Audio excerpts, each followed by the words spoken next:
চিৰাং জিলা কমিটিৰ সহযোগত আজি বিজনী এই মংগলীয়া বজাৰত আমাৰ 2022 যি APSC কম্বাইন্ড কম্পিটিটিভ এক্সাম ইয়াৰ উত্তীৰ্ণ বড়ো জনগোষ্ঠীৰ পৰা প্ৰায় 38 কেণ্ডিডেট তেওঁলোকক আমি সম্বৰ্ধনা অনুষ্ঠান আমি ৰাখিছোঁ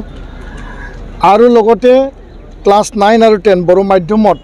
প্ৰায় 15,000 ছাত্ৰ ছাত্ৰী সেন্ট্ৰেল টেলেণ্ট সাৰ্চ এক্সাম এপছুৱে কণ্ডাক্ট কৰা এই পৰীক্ষাত উত্তীৰ্ণ তেওঁলোকে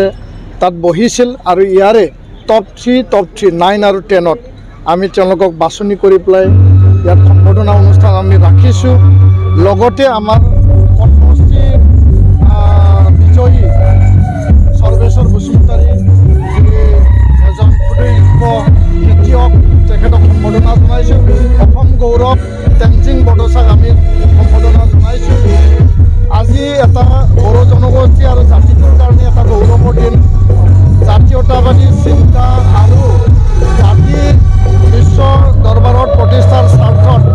যিসকলে নিজৰ যি এটা মন আৰু নিজৰ যি এটা শক্তিৰে তেওঁলোকে এই স্থান আহৰণ কৰিব পাৰিলে তাৰ কাৰণে এইটো গৌৰৱৰ দিন গৌৰৱৰ বিষয় আৰু APSCত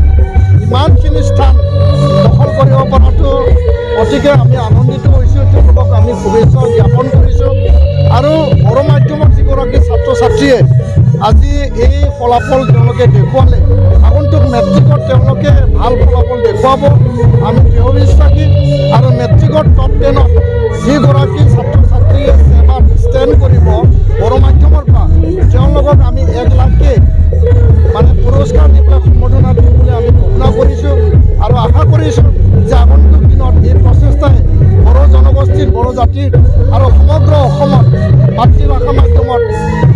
এই শিক্ষা আৰু যি গুণগত শিক্ষা ইয়াৰ এটা